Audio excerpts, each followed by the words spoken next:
We've seen actually a spectrum of censorship across content platforms, social media platforms like a Facebook, including now communication platforms like a WhatsApp. You actually give a number of really good examples in your paper discussing where on the spectrum is appropriate. Some of what I took from it is that, there should be a minimum threshold of common carrier application at the most basic level of the spectrum being the hosting bit. Are you still exploring that, kind of theorizing around that? I think we should always be cautious before any big regulatory move. I think that the argument for common carrier treatment as to the hosting decision is a plausible argument. I think there's good reasons for it as well as reasons against it. I also think that as a constitutional matter, if Congress wants to experiment with that, and maybe even if states want to experiment that, that's also, by the way, a separate question. Can it be done at the state level? Does it have to be done on the federal level? But if they experiment with it, I don't think that there's a First Amendment problem with it, assuming they do it right. There are some ways they're doing it that may be wrong. I have to say I'm quite tentative on the subject because there are always unexpected possible consequences of any form of regulation, and on balance, it may be that it'll do more harm than good. I have to admit that that's definitely a possibility. I definitely am very firmly on the side of these tech monopolies have infringed. They've opened up Pandora's box. They've actually gone against the very grain of what it means to be a platform business, which is to facilitate the exchange of ideas and bring together consumers and producers. And I'd actually say they're probably in violation of their platform status as provided to them under Section 230. In what was the true impetus for Section 230, they've absolutely violated, the reason why these protections were put into place, but still to let them operate as a platform. So in that regard, I'd say they're totally on the line of publisher these days. So actually, I don't think that's quite right. So I agree with you as to one thing, but Section 230, so first of all, let's step back. Section 230 has two particularly important provisions. One is that it says that platforms, but also other companies that you don't really view as social media platforms, other companies, even individual users, aren't going to be responsible as publishers or speakers for material provided by someone else. That's what allows an entity like YouTube, branch of Google, but let's talk about it separately, as YouTube or Facebook or Twitter to function. Because otherwise, anytime somebody says something defamatory on Twitter, Twitter could be sued, just like a newspaper could be sued for publishing defamatory letters to the editor, and Twitter would never have been able to get off the ground that way. So that's an important provision, so-called C1, because that's subsection C1 of Section 230.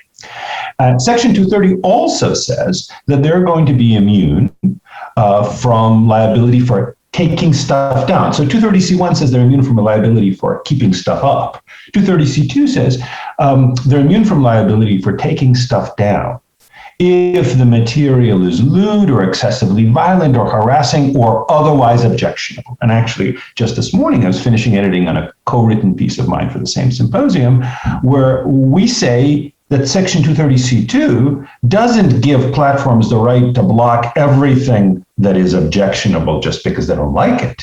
It only gives them the right to block things that are otherwise objectionable in similar ways to the other list of adjectives that were listed there. So we do think that 230C2 provides limited protection for them. So they can block pornography, they maybe can block vulgarities, they can't block material they found politically offensive. So on that point, we agree. But even if they don't have this 230C2 immunity for blocking, let's say, I don't know what exactly they're doing this to crypto, and some of the time, at least some of the stories turn out to have a different explanation, like maybe there's some claim of copyright infringement or whatever. But let's say they're blocking material having to do with crypto because they don't like it. 230C2 doesn't protect them. But the problem is under current law, there's no law that prohibits them from doing it. So as a result, it's not like they're violating 230 by blocking it. 230 doesn't say you platforms may not block anything unless it's sexually themed or excessively violent or whatever else. It just says we'll provide you with immunity from contrary to state law if you remove material, But there actually aren't a lot of state laws. In fact, very few state laws can even be argued to currently impose obligations on platforms to host things. So the question really is what new laws, if any, should be enacted in order to impose such obligations. But right now, I don't think the platforms are violating any laws. And again, we can talk about some possible theories, but they were pretty much stretches of theories. If they violate C2, right, for taking down content that doesn't fit with the ethos of the primary language, then that doesn't invalidate their protections as a platform in C1. Almost exactly. They can't violate C2. C2 doesn't tell them, you may not take stuff down. C2 tells them, we will give you immunity from lawsuits over supposedly improper takedown. And again, not that under current law there are going to be many such lawsuits, but if there are any, we'll give you immunity if you're taking it down because you consider it to be harassing or lewd or excessively violent and such. If you take it down for other reasons, you're not violating C2. You just don't get that C2 protection. And if you do take it down for some other reason, you don't lose your C1 protection. That the C1 protection is independent of the C2 protection. C1 says you're not liable for things you keep up unless you're the one who actually created them. C2 says you're not liable when you take things down if you take it down for certain reasons. If you take it down for some other reasons, then, well, maybe if there's some law that bars you from taking it down, then you could be sued for that. But it doesn't undermine the C1 protection that you get. So to be qualified as a common carrier, this would actually need to be passed as a law, either at the federal or state level, right, to label, could either be specific companies, or it could be a specific class of company that could be labeled as a common carrier. I found people saying, well, no, the legal definition of common carrier is this and that. And you look up certain court cases that say, yeah, it's defined this way. Other cases may say it's defined some other way. To me, the question isn't, are they common carriers under some objective definition? It's, should they be treated like that? And that is a decision that, again, might be made by Congress or might be made by state legislatures. So you're right that the question is, at this point, is what laws, if any, should these legislatures enact? And so, similar, right? You talk about cell phone companies, telecom companies, right? They have a lot of similar attributes that these social media platforms have in terms of the negative impact of being labeled a common carrier. For example, we all get spam calls, we all get spam text messages, right? And so how do telecoms handle companies or users that are abusing the cell phone or telecom industry? And how do they treat these bad actors that are just a nuisance to the network versus kicking off the hosting right or privilege that comes with common carrier status from users that are carrying opinions that fall outside the lines of that platform or that common carrier? Do you think that these problems they don't seem insurmountable to me? I mean, you address a number of them in your paper to kind of, I think, get out in front of what some of the concerns would be or negative impacts of being labeled a common carrier would be. It seems like there are ways to work through that under the common carrier status, and there might be some precedent to provide some guidance about how best to do that. Is that your general feel towards it, or what's your sentiment? Yeah, I'm inclined to say this is something that's worth experimenting with. I do think that you need to make sure that things are drafted the right way. So, for example, there's a Florida law that was just blocked by a federal judge in Florida. And I think quite correctly blocked, in part because that law limited platforms' ability to respond to things. That it limited their ability to say, label some tweet with, we think this is wrong, and here's why. That is the exercise of the platform's own free speech rights. Now, sure, they can exercise those rights in biased ways, but the First Amendment includes your right to speak in biased ways. And in fact, some of the time, the speech that they add, that they contribute, is a valuable thing to users and to public debate. That if they think that something really is wrong, I think the proper solution is for them to say, here's why we think it's wrong, rather than to delete it. So likewise, I've seen some proposals that say, well, platforms can't block viewpoints. Well, except viewpoints that are pro-terrorist or viewpoints that encourage self-harm or something like that. You can't have a viewpoint neutrality mandate that is itself viewpoint-based, that itself excludes certain kinds of viewpoints from protection. That, I think, would be unconstitutional. So a lot depends on how you're going to implement it.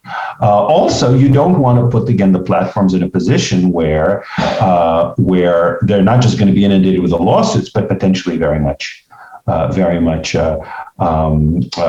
damaged by even innocent mistakes that are going to happen. One of the things that we have to recognize is that so long as platforms have any ability to restrict things, and they have to, in part for copyright reasons. Again, current copyright law basically requires them, I oversimplify it here, but basically requires them to remove certain material that's infringing copyright once they're on notice of it.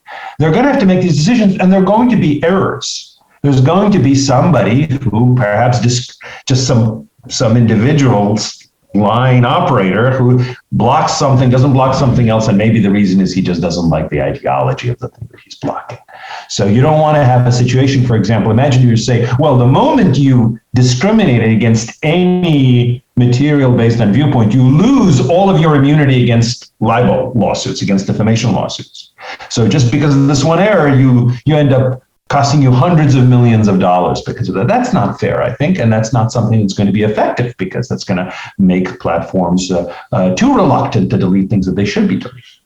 And the other thing to keep in mind is if you do it at the state level, you have to think about how you keep states from exporting their rules outside their own borders and how you avoid a situation where one state has one rule and another state has an inconsistent rule.